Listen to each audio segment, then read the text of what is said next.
Welcome to Haircut Now. In this video, you'll learn how to create a free account and claim your existing barber listing in our directory. We've already added thousands of barbers across the country to help clients discover local professionals faster.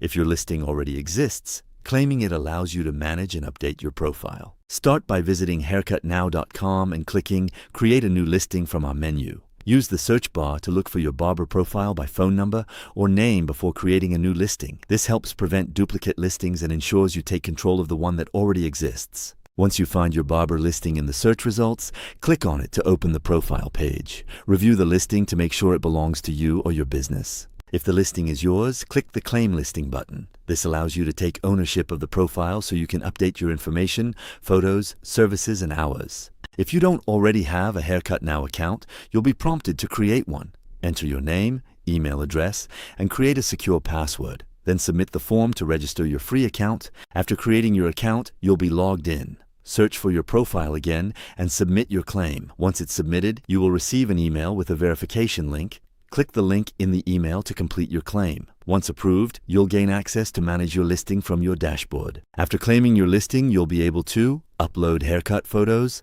update your business information, set your services and hours, and start connecting with new clients searching for barbers near them. Haircut Now is designed to help barbers get discovered online and attract more clients. If your listing already exists, claiming it only takes a minute. Search for your profile today and take control of your barber listing on Haircut Now.